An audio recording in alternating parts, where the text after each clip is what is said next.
when one of my free-spirited bouts hit me. I couldn't go to one of the late-night keggers in the woods because I wasn't that kind of girl. I couldn't make out with some random stranger because I had a promise ring on my finger from the town pastor's son. I couldn't get in my dad's old Mustang and play chicken with another car because my uncle was the town sheriff. I couldn't deface public property because my family was practically the unelected government in Methow Valley. I couldn't do any of the things other teens did when the wild hair to rebel struck them. But I had that hair, no matter how many times I tried to pluck it away. So what did I do? I went down to the swimming hole that was smack in the middle of my Grandma M's 120 acres her and Grandpa had purchased and built a log cabin on after handing over the family house to my mom and dad before I'd been born. It had been over a decade since Grandpa had died, but Grandma M refused to move back in town. You would have thought she'd get lonely all by herself in the middle of nowhere, but she made it a point to stay active.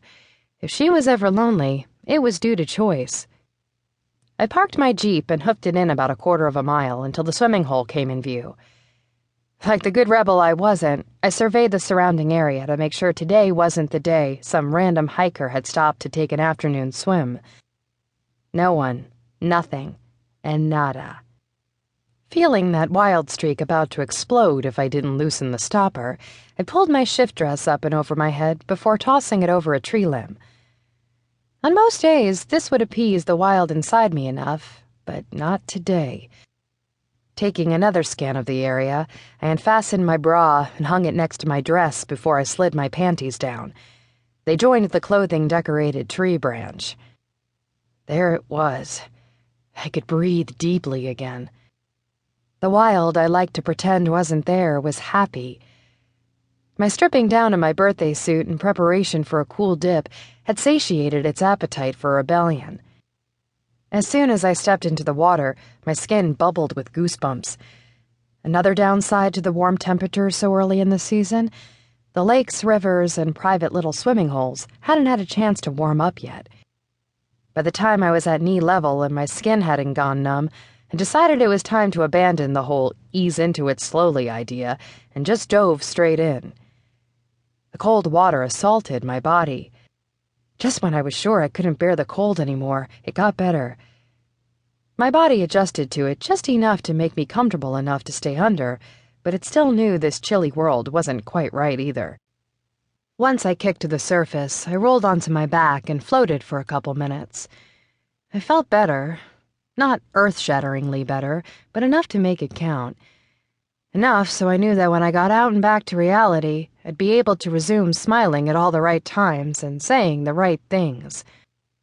The swimming hole was surrounded by a circle of giant oak, maple, and willow trees, which was part of the reason the water always stayed so cool.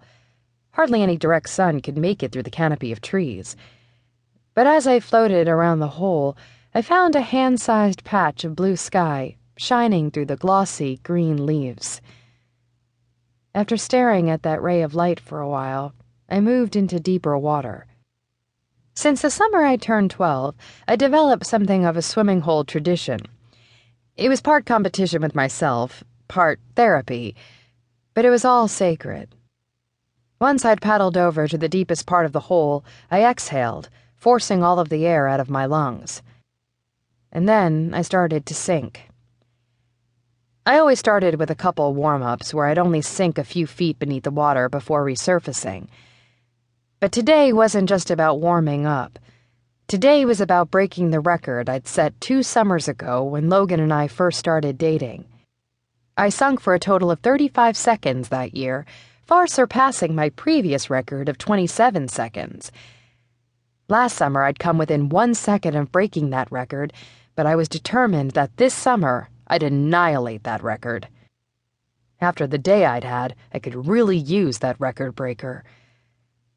I filled my lungs to capacity before slowly letting that breath out through my nose.